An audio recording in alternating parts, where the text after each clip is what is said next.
My best friend found out that I have self-harm scars and has told our entire friendship group.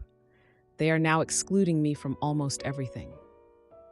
The weather in my area is really nice at the moment, and as a result, my friend group has organized a beach day this weekend. There have been multiple days over the years when my friends have organized to go to the beach, and I have never attended, but they still graciously invite me every time just so I don't feel as though I've been left out. The reason I don't go to these beach days is because I have hideous, very visible self-harm scars on my legs and arms that I am very self-conscious and embarrassed about, and they are almost impossible to cover up in a way that won't draw attention to the fact that I'm clearly trying to hide something. I was recently talking to my best friend Chloe, and the topic of the beach day came up. She asked if I was going, and I told her I wouldn't be. She asked why, and I just said, I'm not really a fan of the beach, which is my usual response. Chloe then asked me what my real reason was for not coming. She questioned me relentlessly, and eventually it got to the point where I just confessed to her that I have self-harm scars on my body, and I'd rather not let people see them. I don't really talk to Chloe about these kinds of things, so it came as a big shock to her. She said sorry and changed the topic almost immediately, and then the rest of the time we were together was really awkward. Flash forward to this week, and no one in my friend group except for one person is answering my messages. I don't expect people to message me back right away, but having 9 people not respond for days on end is quite unusual. Then this afternoon, I get a text message from Allie, the girl who organized the beach trip, that said, direct quote, "Hi, me and some of the people in the group have been talking recently, and we'd rather that you didn't come to the beach party. Chloe told us about your scars, and while we will always be here to support you, we don't want to make anyone in the group uncomfortable, so we'd prefer if you sat this one out. Hope you understand. Have a lovely week." Aside from the fact that I didn't actually want to go to the beach, receiving this message really hurt. I feel hurt because Chloe betrayed my trust and just told my entire friend group something so incredibly personal that I have never revealed to anyone else, as if it was nothing. And I feel like shoot, because my friends are embarrassed about me, about something that I tried to hide from them because I feel so ashamed. I also recently found out that a large majority of them went out for lunch and I wasn't invited. This just makes it sting even more. Am I overreacting to this? What should I do here? I legitimately have nowhere to go. I have very few friends outside this group, and they're the ones who have kept me going all these years. And I feel like I suddenly don't have them anymore, and I can't be myself around them. Any advice you have would be helpful. Now for a few comments. One commenter said, "I know this may sound contradictory to what I wrote in my post, but it's really hard to pull myself away from them because they have essentially been my support network for the past 5 years without them really knowing. I've never openly told them about my problems, but whenever I was feeling down, I'd message them and talk, and it would make me feel better. I don't really know what to do without that aspect, but I also feel so embarrassed talking to them now. I just feel like shoot." Another commenter offered, "Sadly, I think by delaying telling this personal information about you, you've delayed them showing their true colors as superficial twats. Chloe isn't your best friend if she can't keep something personal like that in confidence. Have you considered getting sleeve tattoos to help obscure your scars? It seems like the past is holding you back from enjoying your present and future." The original poster replied, "Thank you for the suggestion, but the line of work I'd like to get in pretty much requires that I don't have tattoos, or at least have ones that are easily covered. In their current states, I'd have to get full arm and leg sleeves to cover them, but thank you for the suggestion." Another commenter shared, No, they aren't, and they haven't been, and they probably won't be. I'm sorry, you are not at fault. These friends aren't true friends." Now, you shared that you didn't tell them about the self-harming before because what? You felt uncomfortable about it. Real friendship talks about this shoot and talks about the stuff that happens before the self-harming occurs, and lots of times that helps diminish self-harming. secrets proliferate in darkness and hiding, and by not having friends in the past that you could confide in, made things worse, and I'm not blaming you at all. So I don't know where you are in the world, and I know it's not easy just to go out and get new friends. So find a therapist who deals in self-harming and other compulsive disorders, and go to one-to-one counseling for your healing. And then at the same time period, attend group therapy and learn what support and friendship can be like. You won't like everyone there, nor will everyone take a shine to you, but you will connect and grow. And may these douchebags have a rotten day at their beach party. I mean, really rotten. So bad, next year when they think about it, they'll all just collectively shudder and say, "Remember the fiasco of 2019? I'm proud of you for not harming yourself today and reaching out, cared." The original poster responded, "Thanks for everything you said, but I think it's worth pointing out that the reason I haven't told them about my scars is because I just don't tell anyone, no matter how close I am to them. I'm so extremely ashamed of how my body looks, so I just don't tell anyone, no matter what our relationship is. Thank you for everything else you said, though." Now for the 2-week update. I know since the internet doesn't like to be left hanging, so I thought I'd give you guys the update on my situation. It's sadly not the happy ending that I was hoping for. After I read all the advice on my original post and responded to PMs and answered questions, I decided I'd message each friend individually to ask if the general consensus of the group was really what Allie said it was, with everyone being uncomfortable and preferring that I didn't come to the beach. Through doing this, I sadly found out that Allie was telling the truth. Every single person in my friend group, except for 2, said that my scars would make them uncomfortable at the beach. Keeping in mind, I never said I'd go to the beach, and they'd rather I didn't come. I told them all how much it hurt that they'd say this to me, and how upset I was that I was basically being abandoned by my friends, and that I didn't want to associate with them anymore because of how hurt I felt. And those messages were met with either no reply or simply, "I'm sorry, I don't know what you want me to do about that." As for the 2 friends who weren't uncomfortable, they both confided in me that they have also struggled with self-harm in the past and were disgusted by the behavior of the others in the group.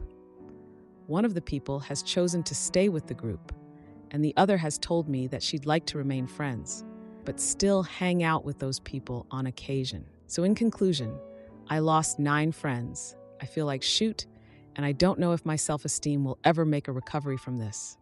Have a wonderful day wherever you are.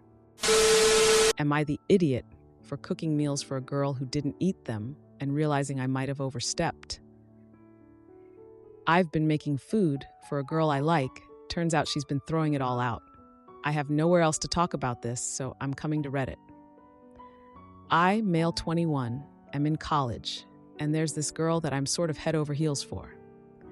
We have a couple classes together, and I know some of her friends, so we see each other and hang out a lot. I thought there was something between us, but I guess I was wrong.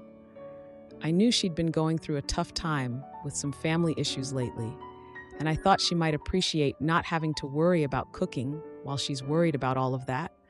So I've been making her some meals and giving them to her when I see her, usually after class. Food isn't necessarily my love language. I just like to make sure the people I care about are happy and fed. Well, I was catching up with some of our mutual friends, a couple of whom live with her, and they told me that she usually throws out the food or gives it to her roommates. I don't think she's eaten anything I've made for her. She always says, "Oh, you didn't have to do that," all sheepishly when I give her the meals I made. I just figured she was being bashful. I wish she would have just told me to stop so I could have saved some time and energy. I don't know, I'm just upset. I'm not sure where I stand with her now. Edit. Some context. I said in a comment that people said I should add to the original post. Her friends encouraged it. I'm very close friends with many people in her close circle, and they knew what I was doing. They said it was sweet. I understand now that it was kinda weird, and I probably should have stopped. But I would also say that we're friends rather than acquaintances. We've hung out one-on-one in the past, which she initiated. I think she just might see me as a friend, which is totally fine. And the message about not just giving people food is 100% heard on my end. I just hated to think that she was stressed and going hungry. She's confided to me in the past that she struggles to make time to eat when under stress. Now for a few important comments. A commenter said, "They're being creepy, and she doesn't know what's in it.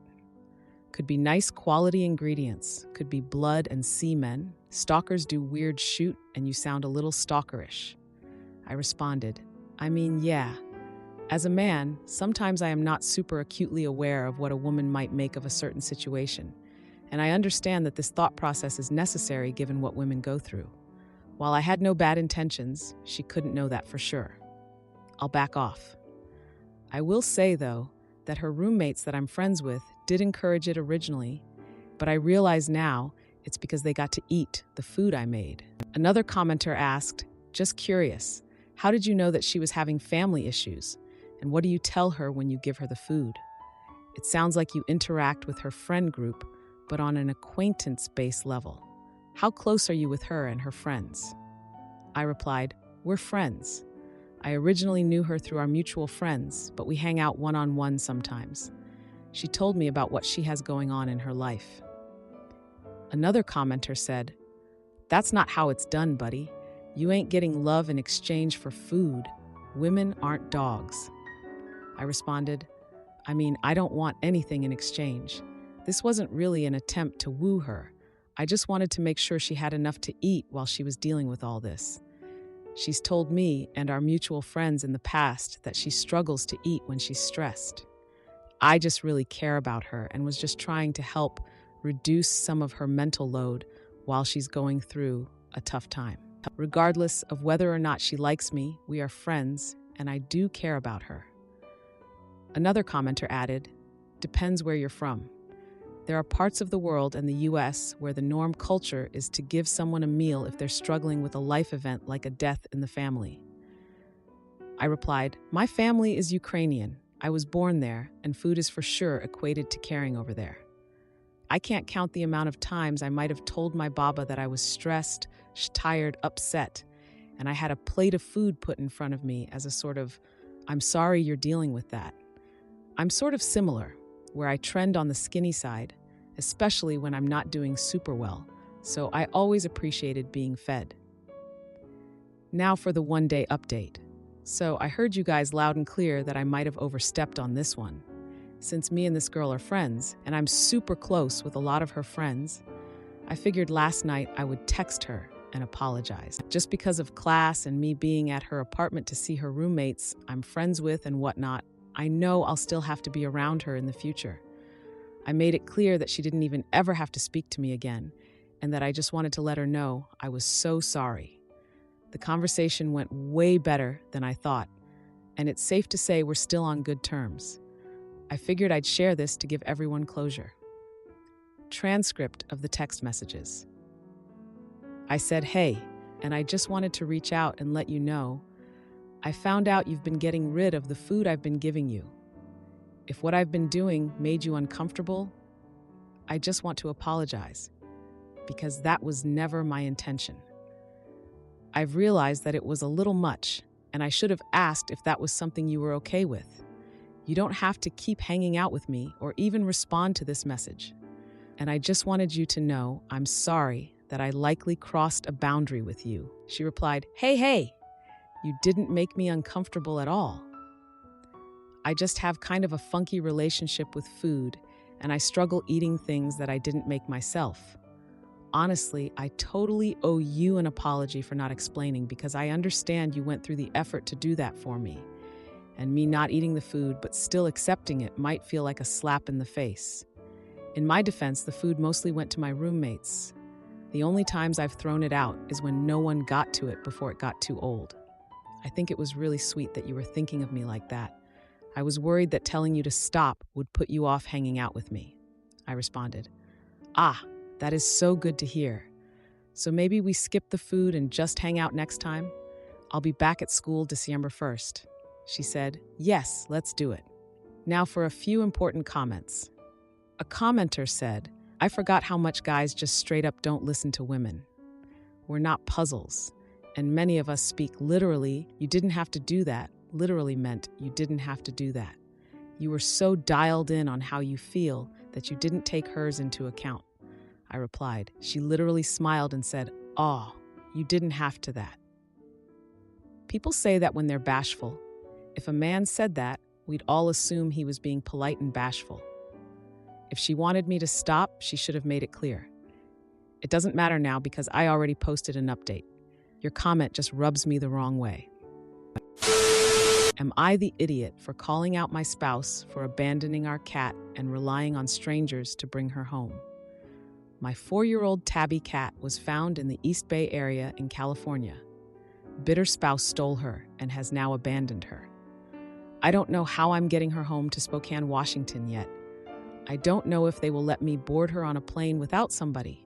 So if there's anyone that happens to be flying from San Francisco or Oakland to Spokane anytime soon and reads this message and could help me out, my children and I would be indebted to you. I will pay the extra fee or whatever it is to have her flown here. We've been looking for her since spring of 2023. So if you know anyone or you yourself are flying here, please message me. Thank you. Now for a few comments. A commenter said, "Fuck it, I've got a free weekend."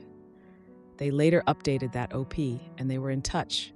The kitty is safe, and if all goes according to plan, she should be sleeping in Spokane tomorrow evening. Another commenter offered, "Hey, I can't message you directly, but I travel a lot for work and have a ton of Southwest points.